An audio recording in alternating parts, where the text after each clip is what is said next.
Gold, trusted gold buyers. మీరు తాకట్టు పెట్టిన బంగారాన్ని విడిపించి ఈ రోజు ఉన్న మార్కెట్ ధరకు కొనబడను. కేసీఆర్ సార్ నమస్తే, good morning. You are tiger అనేసి కేసీఆర్ గారికి ఒక ట్వీట్ పెట్టారు. తప్పేంది? ఇప్పుడు మీరు కాంగ్రెస్ పార్టీలో ఉన్నారా, టీఆర్ఎస్ లో ఉన్నారా? అరే ఊరుకో స్వామి, ఒక మంచివాడు మంచి పని చేస్తే మంచి అని పొగిడితే పార్టీలకి దానికి సంబంధం ఏంది?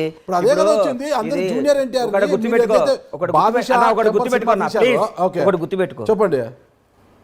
అవతల పార్టీ ఉన్నానా యువతల పార్టీ ఉన్నానా, ఆ ఇంట్లోనే ఇంట్లో ఉన్నాడు కదా. మంచిని మంచి అనాలి, చెడుని చెడు అనాలి. నా కొడుకు తప్పు చేసినా నా కొడుకుని తిట్టాలి. పక్కోడు నాకు శత్రువు కొడుకు మంచి పని చేసినా పొగడాలి. పొగిడితేనే క్యారెక్టర్. ఊరికే వాడు మంచి చేసినా కానీ అని తిడితే అది రాజకీయ వెట్ అవుతుందండి. ఓకే, మరి స్టికానే ఉండాలి కదా, నిలబడాలి కదా. కేసీఆర్ గారిని టైగర్ అన్నప్పుడు నిలబడాలి కదా. అంటే జూనియర్ ఎన్టీఆర్ ఫ్యాన్స్ నుంచి వ్యతిరేకత రావడం, జూనియర్ ఎన్టీఆర్ గారు మళ్ళీ ట్వీట్ చేశారండి. జూనియర్ ఎన్టీఆర్ టైగర్ అంటూ మళ్ళీ ట్వీట్ చేశారు కదా. గుర్తుపెట్టుకో అన్న, ఒకటి నువ్వు గుర్తుపెట్టుకో. నా ఎన్టీఆర్ గారి ట్వీట్కి, కేసీఆర్ గారి ట్వీట్కి, విజయసాయి రెడ్డి గారి ట్వీట్కి నువ్వు ఇట్టిట్ అనేదానికి దేనికి ఏ విధమైన సంబంధం లేదు.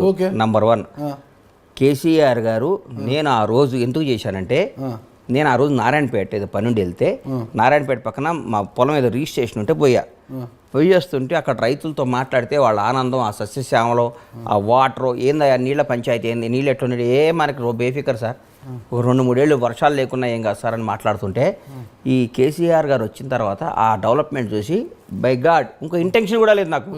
కేసీఆర్ గారు మీరు టైగర్, ఎందుకంటే అట్టడుగుపోయిన తెలంగాణ, కష్టాల్లో ఉన్న తెలంగాణ, బీటులు బారిన తెలంగాణ, దాహత కోసం ఎదురు చూస్తున్న తెలంగాణ, ఫ్లోరైడ్ బాధితుల తెలంగాణ, ఇన్ని తెలంగాణను మంచో చెడో విడిపోయినాక ప్రతి ఒక్కళ్ళు సస్యశ్యామలం తెలంగాణ. సస్యశ్యామలం, నేను only I'm talking about lands, agriculture, water. అంతేగాని మీరు కేసీఆర్ నచ్చాడా, అవినీతి లేదా, ఇవన్నీ నువ్వు 100 క్వశ్చన్లు వేసి తిరకాసు పెట్టి శకుని క్యారెక్టర్ నా ముందు చేయకు. శకుని లాగా చేయకన్నా, నేను వాస్తవంగా చెప్తున్నా. నేను ఆగన్నా, కేసీఆర్ గారు ఆ విషయంలో నచ్చి సార్ వాళ్ళ రైతుల్లో ఆనందం చూసి కేసీఆర్ సార్ టైగర్ అని పెట్టా. అంతేగాని దాని వెనకాల ఒక స్కెచ్ చేసి, దానికి ఒక మాస్టర్ ప్లాన్ వేసి, దానికి ఒక బోర్డు మీటింగ్ పెట్టి, నీలాంటి 10 మంది సలహాలు తీసుకొని బొక్క పెడతాను.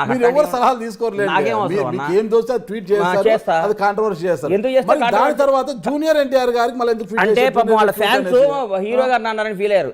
ఎన్టీఆర్ అనేవాడు నా హీరో, నాకు ఎప్పటికీ నాకు ఆ రెస్పెక్ట్, ఆ గౌరవం ఉంటుంది. నా ప్రాణం పైన నేను ఎన్టీఆర్ గారిని కామెంట్ చేయటం అట్లా చేయను, నాకేం అవసరం అండి. మెగా ఫ్యామిలీకి మీరు చాలా దగ్గర ఉంటారు కాబట్టి, కేసీఆర్ గారు మెగా ఫ్యామిలీని చాలా గౌరవిస్తుంటారు కాబట్టి అందులో పొద్దున్నే తీసుకొచ్చి మెగా ఫ్యామిలీ దగ్గర కాబట్టి ఎన్టీఆర్ దూరమా అంటే ఒకటి దగ్గర ఉంటే ఒకటి దూరం ఉండాలనా? అదే కదా జరుగుతుంది. ఎవడండి చెప్పింది మీకు? అదే కదా జరుగుతుంది. అరిగిపోయిన గ్రామ్ ఫోన్ రికార్డు లాగా నేను ఎప్పుడు ఫ్రెష్ గానే ఫ్యామిలీకి దగ్గర ఈ ఫ్యామిలీ దూరం డిసైడ్ చేయడానికి నేను ఎవరు కాదు, నేను ఒక జర్నలిస్ట్ గా ఎట్టడుతాను. నువ్వు ఏ ఫ్యామిలీ దగ్గర ఏ ఫ్యామిలీ అంటే నాకు ఎన్టీఆర్ తో నాకు శత్రుత్వం ఉందా? నేను ఒక సినిమా తీయలా, ప్రభాస్ అంటే నాకు ఇష్టం, నేను ఒక సినిమా తీయలా, మహేష్ బాబు అంటే నాకు గౌరవం, నాకు ఒక మెగా ఫ్యామిలీ అంటే అభిమానం, అట్లాగే ఎన్టీఆర్ అంటే కూడా అభిమానం. నాకు ఒక ఫ్యామిలీతో దగ్గర ఉంటే ఒక ఫ్యామిలీకి దూరం కాదు కదా. నువ్వే కాదు, పోసాని ఫ్యామిలీకి ఎందుకు దూరం కావాలనుకున్నారు? పోసాని చావు మామూలుగా ఉండదు, అది ఇది మాట్లాడారు కదా. పోసానికి నాకు చావు మామూలు దూరమేం కావాలి. నువ్వు మాట్లాడుతుంది నా హీరో గురించి, ఎన్టీఆర్ అనే వాడి గురించి దగ్గర నుంచి నేను లబ్ధి పొందా. ఎన్టీఆర్ గారితో నేను 2 సినిమాలు తీసా, ఎన్టీఆర్ గారితో నాకు ఒక రిలేషన్ ఉంది, ఎన్టీఆర్ గారితో నాకు బంధం ఉంది, ఎన్టీఆర్ గారితో 2 బ్లాక్ బాస్టర్ సినిమాలు తీసా. ఒక సినిమా సూపర్ హిట్, ఒక సినిమా బ్లాక్ బాస్టర్ హిట్. అది సినిమాలో పెట్టుకోవాలి.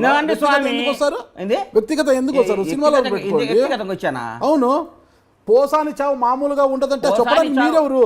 నువ్వు ఫస్ట్ ఇది కట్ చేశారంటే నేను నూరుకొని చెప్తున్నా. కట్ చేయండి. ఫస్ట్ నీ మానసిక పరిస్థితి బాలా.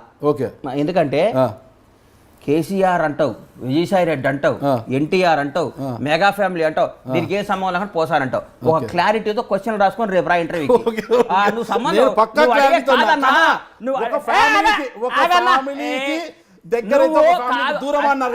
దానికి వివరాలు చెప్తున్నా నేను.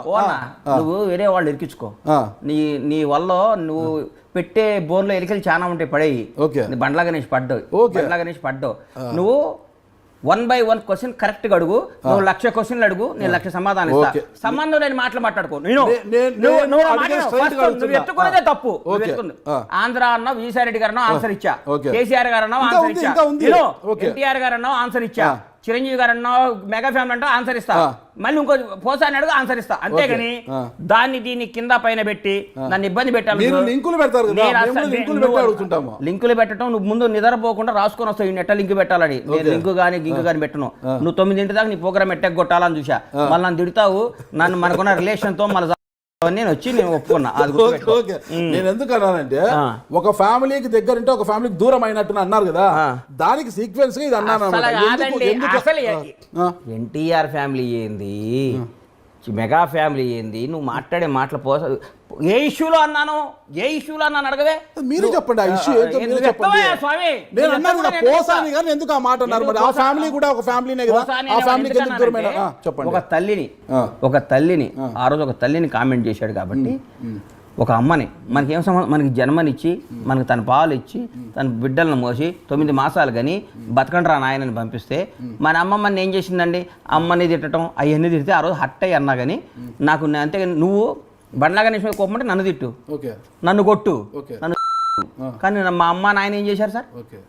ఎప్పుడైనా బియాండ్ ద లిమిట్ మనం కొట్టుకోవాలి కానీ మన అమ్మల్ని మన జన్మనిచ్చినందుకు మన అమ్మ నాయనను మన కడుపును పుట్టిన మన పిల్లలకి ఏం బాధ్యత? తప్పే అది ఎవరు అంతేగాని నాకు పోసాని ఆ విషయం మీద విభేజించా. పోసాని భార్య నాకు క్లోజు, పోసాని పిల్లలు నాకు క్లోజు, కానీ ఈ మధ్య మాట్లాడటం లేదు ఎందుకంటే కలవలేదు. అంతేగాని పోసాని అనేవాడు నాకు ఎన్నో వేషాలు రాశాడు. నా సినిమాలో ఆయనకి లైఫ్లో మర్చిపోలేని వేషం ఇచ్చే టెంపర్లో నాకు ఏ విధమైన లేదు. అంటే దేనికైనా ఒక క్రాస్ ఉంటుంది నాగరాజ్ అన్న, ఒక క్రాస్ ఒక గీత ఉంటుంది. సీతాదేవిని కూడా రాముడు గీత దాటొద్దు అన్నాడు. రాముడు మాటని ఒక గీత దాటితే రావణాసుని ఎత్తుకపోయిండు. అర్థం కాలా ఎందుకు గీత గీశాడు? అమ్మ ఈ గీత దాటితే డేంజర్ రోడ్ లో పడతావు తల్లి అన్నాడు. వేరే కూడా లక్ష్మణుడు గెటప్లో వచ్చి ఆయన మోసం చేశాడు. సీతాదేవే నేను మోసం చేయగలిగేవారు. నీకు అర్థం, నువ్వు కూడా నువ్వు రావణాసులు అంటాడువి. నువ్వు ఒక గీత ఉండదు, గీత గీసుకొని ఉంటాం మేము. నువ్వు రాగాల గీతను దాటియాలని ట్రై చేస్తావు.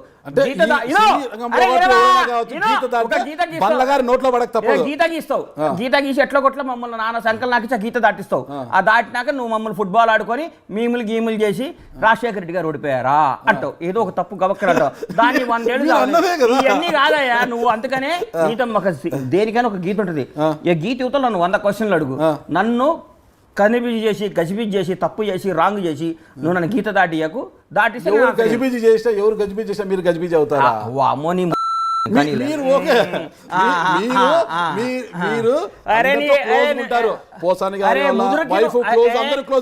పూరి గారు ఫ్యామిలీ కూడా చాలా క్లోజ్. అంటే క్లోజ్ ఉంది కాబట్టి కొద్దిగా ఇలా అంటుంది, కొద్దిగా లూజ్ టాక్ కూడా చేస్తుంటారు అప్పుడు క్లోజ్ కాబట్టి. ఇప్పుడు పూరి అవునండి, పూరి జగన్నాథ్ పూరి ఆకాశ్ అవునా? పూరి గారు ఎందుకు స్పందించారు? 4 జాగ్రత్త పెట్టుకో, 4 ఉన్నంత వరకు మాట. ఆయన కూడా స్మార్ట్ గా వార్నింగ్ ఇచ్చారు మీకు. అస్సలు లేదు. పూరి అనేవాడు అసలు తీసుకోమంటారు. పూరి నిన్న కూడా పూరి ఏం మాట్లాడుతావు? 4 జాగ్రత్తగా పెట్టుకో. అరే నీకు ఇచ్చిండేమో పెట్టు, లేకపోతే ఆ ఇంటర్వ్యూ బందేగా. పూరి అనే బండ్లాగా నీకు వార్నింగ్ ఇవ్వకపోయిందంటే నీకు బందేగా నేను చెప్తున్నా. మీ పేరు ఎత్తకుండానే స్మూత్ గా వార్నింగ్ ఇచ్చాడు. మీ పేరు ఎత్తుకుంటే స్మూత్ గా వార్నింగ్ ఇచ్చాడు. నువ్వు కుక్స్